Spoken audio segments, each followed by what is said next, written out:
रुको रुको, कौन हो तुम लोग और किधर मुंह उठा के चले आ रहे हो? बेटा हम तबलीगी जमात वाले हैं और दीन के सिलसिले में आपकी मस्जिद में हम आए हैं। तबलीगी जमात वाले हैं तो अपने फिरके की मस्जिद में जाएं। यहाँ पर तबलीगियों का आना मना है। बेटा अल्लाह के घर में तो सब मुसलमान बराबर हैं, फिर आप हमें क्यों आने से रोक रहे हैं? जाए जाए कोई और ठिकाना ढूंढे, हमारे पास इन फजूलियात के लिए वक्त नहीं है। बेटा हम बहुत दूर से आए हैं, कम से कम हमें नमाज तो अदा करने दें। नमाज मैं आपको एक शर्त पे पढ़ने दूंगा, ये सारा सामान आप बाहर रख के आएंगे। ठीक है बेटा, जैसे आप खुश हो जाएं। ठीक है, अपना सामान यहाँ पे रखें और जल्दी जल्दी नमाज पढ़ के चलते बने।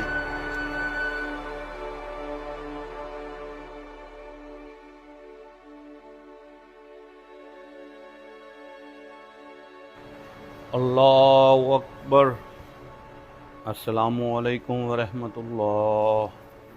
अस्सलामु अलैकुम व रहमतुल्लाह।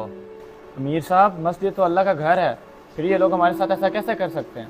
अमीर साहब अब हम क्या करेंगे? ये तो यहाँ हमें किसी सूरत नहीं रहने देंगे।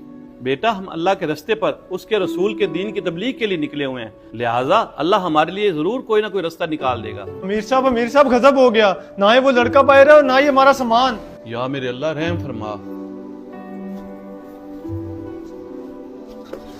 अमीर साहब यही तो पड़ा था।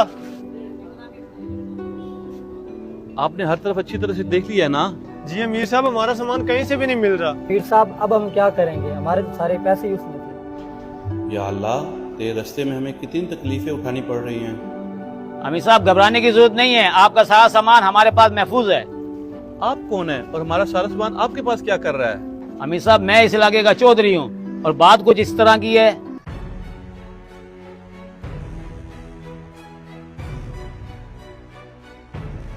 ये सामान तो तबलीगी जमात वालों का लग रहा है। अरे बिरार, ये किसका सामान है? कोई मेहमान आए हैं क्या?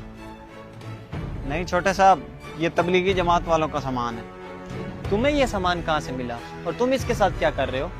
इन लोगों ने हमारी मस्जिद में आके बड़ी गलती की है, इनको ऐसा सबक सिखाना है कि आइंदा इधर आने की हिम्मत नहीं करेंगे। अरे खुदा का खौफ करो, कैसी बातें कर रहे हो? इन लोगों ने भला तुम्हारा क्या बिगाड़ा है? लेकिन छोटे साहब, मैंने तो ये सब चौधरी साहब के कहने पर किया। चलो मेरे साथ, मैं भी देखता हूँ कि चौधरी साहब से क्या बात हुई है तुम्हारी। अरे अब्बा जान, आपने इनको क्यों तबलीगी जमात वालों का सामान उठा के लाने के लिए कहा है? बेटा ये लोग गुस्ताखे रसूल हैं, तुम्हें नहीं पता, ये लोग नेकी करने का दिखावा करते हैं। अब्बा आप मुझे ये बताएं, क्या आपने खुद कोई गुस्ताखी सुनी या कोई बुराई देखी है इनमें? नहीं, मुझे तो अबरार ने बताया वो लोग गलत हैं। अब्बा आप भी किसकी बातों में लग गए?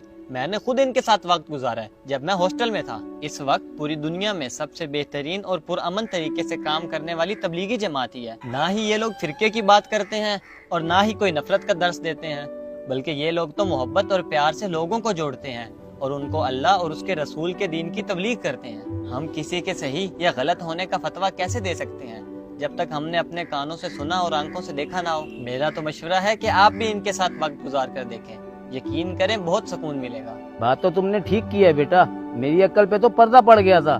चलो चल के उनका सामान वापस कराते हैं।